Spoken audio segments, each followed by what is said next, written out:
नमस्कार, नयाँ भिडियो लिएर पुनः यहाँहरु समक्ष उपस्थित भइसकेको छु। विशेष गरेर यो भिडियो कक्षा 12 को बोर्ड एक्जामको तयारी गरिरहनु भएका सम्पूर्ण विद्यार्थीहरु जसलाई चाहिँ फिजिक्स विषय एकदमै गाह्रो लाग्छ उहाँहरुलाई सहज बनाउने हिसाबले यो भिडियो बनाउँदै छु।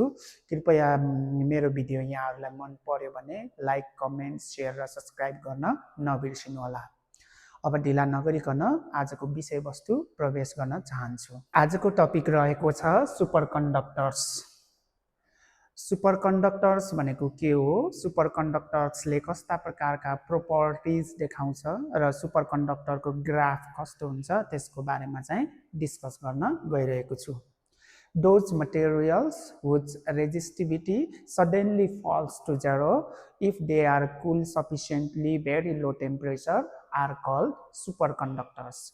त्यस्ता मटेरियल्स हुन् जसको रेजिस्टिभिटी सडनली अथवा एक्कासी 0 हुन्छ कुन बेलामा जब त्यस्ता मटेरियलहरुलाई एकदमै लो टेम्परेचरमा कुल गराइन्छ।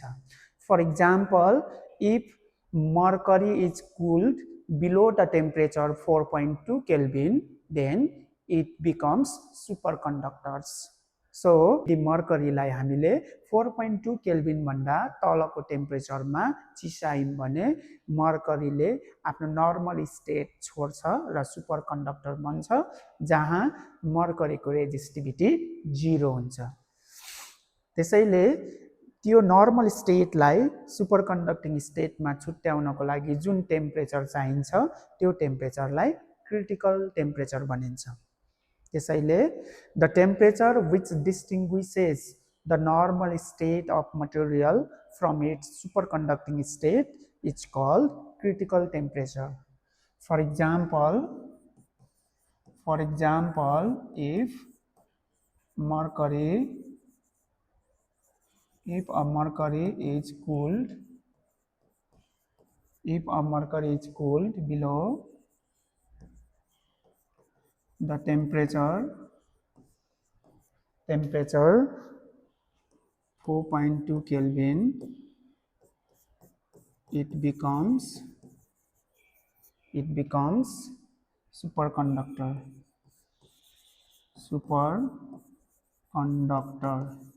It becomes superconductor. Full stop. So the critical temperature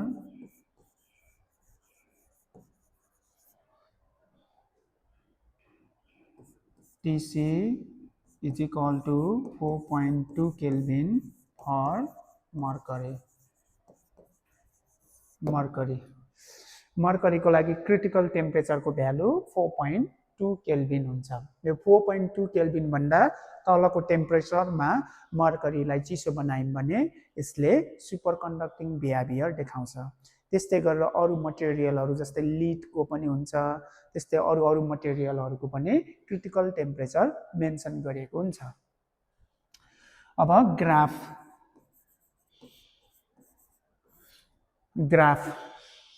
ग्राफमा देखाउँदाखेरि सुपरकन्डक्टिङ बिहेभियरलाई ग्राफमा देखाउँदाखेरि पहिला हामीले ग्राफ प्लट गर्ने।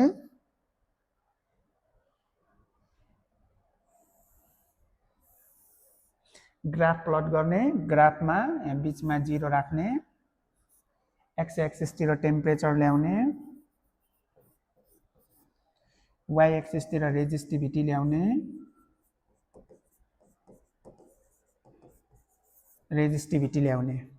एक्स एक्सिस तिर टेम्परेचर र वाई एक्सिस तिर रेजिस्टिभिटी ल्याउने।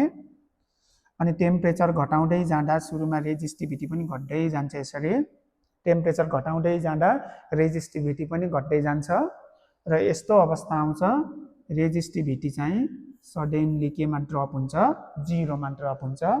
जुन टेम्परेचरमा रेजिस्टिभिटी सडनली 0 मा ड्रप हुन्छ सुपरकन्डक्टरको त्यो टेम्परेचरलाई TC ले जनाइन्छ। TC भनेको क्रिटिकल टेम्परेचर।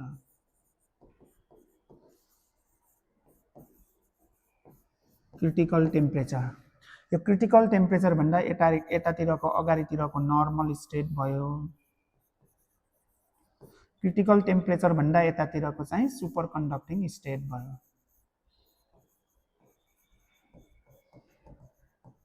कन्डक्टिङ स्टेट भयो। त्यसैले critical temperature distinguishes normal state and superconducting state of सुपरकन्डक्टर्स।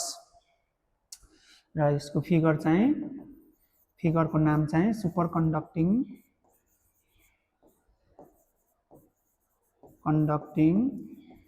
Nature of material. यसरी ग्राफको ओके। अब सुपरकन्डक्टरका दुईवटा इम्पोर्टेन्ट प्रोपर्टिजको बारेमा डिस्कस गरौँ। एउटा पर्सिस्टेन्ट करेन्ट, अर्को मेजनर इफेक्ट। पर्सिस्टेन्ट करेन्ट भनेको कस्तो करेन्ट हो भन्दा यदि हामीले सुपरकन्डक्टिङ मटेरियलको एउटा रिङ बनाउने अनि रिङ बनाइसकेपछि एक्सटर्नल सोर्सको सहायताले त्यो रिङमा करेन्ट पठाउने अनि एक्सटर्नल सोर्सको सहायताले त्यो रिङमा करेन्ट पठाइसकेपछि जब त्यो रिङमा करेन्ट फ्लो हुन्छ, करेन्ट फ्लो भइसकेपछि यदि एक्सटर्नल सोर्सलाई हामीले रिमुभ गर्यौं भने त्यो सुपरकन्डक्टिङ रिङमा वर्षसम्म पनि करेन्ट कति पनि लस नभइकन फ्लो भइराख्छ, जबकि त्यहाँ एक्सटर्नल सोर्स नै हटाइसकेको हुन्छ। यसरी एक्सटर्नल सोर्स बिना पनि सुपरकन्डक्टिङ रिङमा वर्षसम्म बगिरहने करेन्टलाई पर्सिस्टेन्ट करेन्ट भनिन्छ।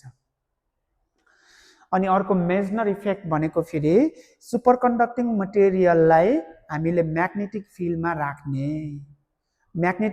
राख्ने मात्रै होइन र उक्त सुपरकन्डक्टिङ मटेरियलको टेम्परेचर क्रिटिकल टेम्परेचर भन्दा बिलो हुनुपर्छ। क्रिटिकल टेम्परेचर भन्दा बिलो टेम्परेचर भएको सुपरकन्डक्टिङ मटेरियललाई एक्सटर्नल म्याग्नेटिक फिल्डमा राख्दा उक्त सुपरकन्डक्टिङ मटेरियलले त्यो म्याग्नेटिक लाइन्स अफ फोर्सलाई पुस्ड आउट गर्ने, धकेल्ने प्रोपर्टीलाई अथवा इफेक्टलाई चाहिँ मेजनर इफेक्ट भनिन्छ। फेरि भन्छु, सुपरकन्डक्टिङ मटेरियललाई क्रिटिकल टेम्परेचरमा राख्ने अथवा क्रिटिकल टेम्परेचर भन्दा बिलो टेम्परेचरमा राख्ने र उक्त क्रिटिकल टेम्परेचर भन्दा बिलो टेम्परेचरमा भएको सुपरकन्डक्टिङ मटेरियललाई म्याग्नेटिक फिल्डमा राख्दा म्याग्नेटिक लाइन्स अफ फोर्स चाहिँ सुपरकन्डक्टिङ मटेरियलबाट छिरेर नजाने, पुस्ड आउट भएर जाने अथवा चाहिँ धकेलिएर जाने इफेक्टलाई चाहिँ मेजनर इफेक्ट भनिन्छ। यो मेजनर भन्ने साइन्टिस्टले पत्ता लगाउनु भएको हो, त्यसैले उहाँको नामबाट मेजनर इफेक्ट रहन गएको हो। यसरी आजको क्लासमा मैले सुपरकन्डक्टर भनेको के हो, सुपरकन्डक्टरमा क्रिटिकल टेम्परेचर भनेको के हो, सुपरकन्डक्टिङ नेचर देखाउने ग्राफ कस्तो हुन्छ र सुपरकन्डक्टरको दुईवटा इम्पोर्टेन्ट प्रोपर्टिज, एउटा पर्सिस्टेन्ट करेन्ट र अर्को मेजनर इफेक्टको बारेमा डिस्कस गरेँ। यहाँहरूलाई भिडियो कस्तो लाग्यो आजको, कृपया प्रतिक्रिया चाहिँ कमेन्टमा दिनुहोला भन्दै आजको भिडियो यही अन्त्य गर्न चाहन्छु। हवस् त, नमस्कार।